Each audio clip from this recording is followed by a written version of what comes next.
Hey everyone, welcome back. In the previous videos, we have talked about how to create a Scratch org walkthrough, what are all the features we can enable, how we can create the definition of a Scratch org inside our JSON file. Now here we are going to see how we can deploy the changes to Scratch org. If we make any additional changes into the Scratch org, how we can pull those changes from Scratch org.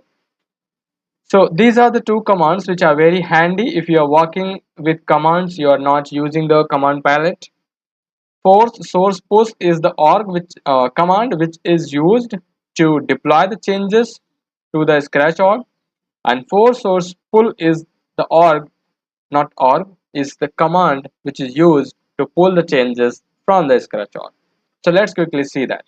This is our VS Code project where we have worked on, and we haven't created any files or anything. So what we will do is we'll just quickly go ahead, create an app, lightning web components, we can say that simple component, and just hit enter.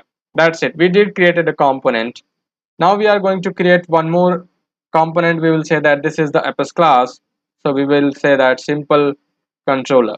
So these are the two components which we have created so far. We are not going to have anything inside this. Now if you wanted to push the changes using the command, which is again a very simple command, you can just go ahead and push the changes. Otherwise, if you want to use command palette, which is most of the time the developers do, so you can just use Control Shift P, and you say that you'll search for push. As soon as you will search for this command, you will say there are two options: push source to scratch org and override conflicts. Push source to default scratch org. So we will say push source to default scratch org. Go to the output tab if you are not already there. This is the command which is being ran. We already have talked about. Now what it is going to do is it is going to deploy these two things to our source or so our target org. One is our LWC and one is our apps class that we have just created. So now you can see here under the pushed sources, we are able to see that these components has been added.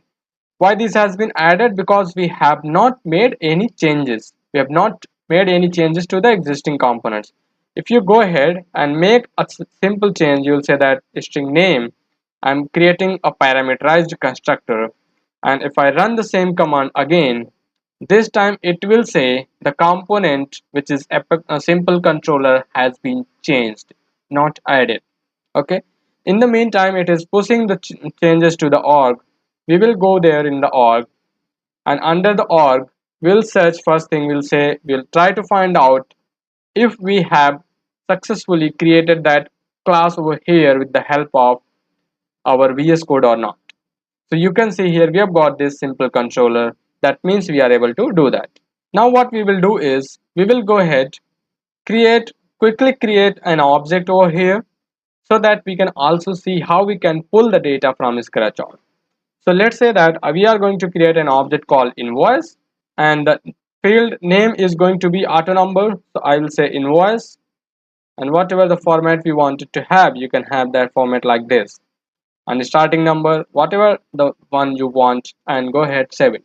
So you can have your own object, you can try to create your own object.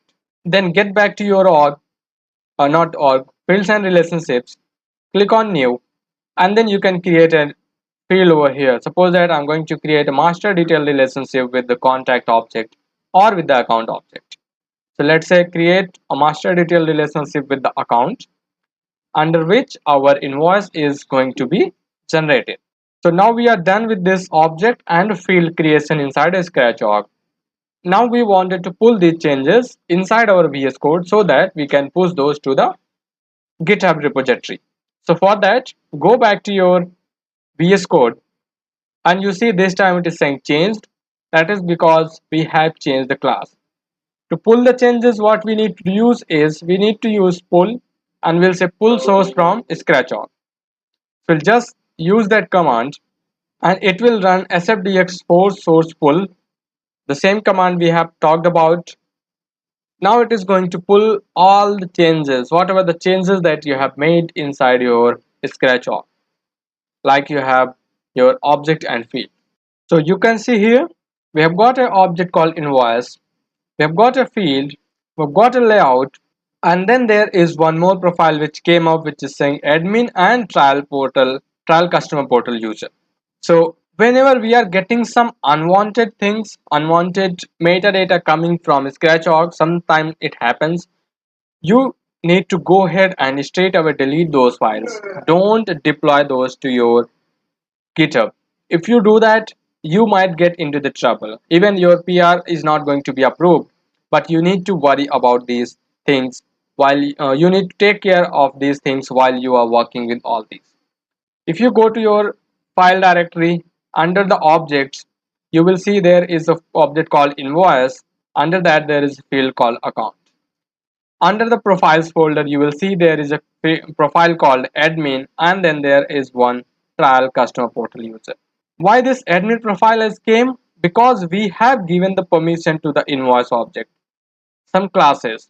You see here, that is the reason admin profile came. So if you want to keep this, you can keep this admin profile, but if you don't want, you can just go ahead and delete these two profiles from here. So this is how you push the changes to scratch.org, how you pull the changes from scratch.org, and from there you can just push to your GitHub repo.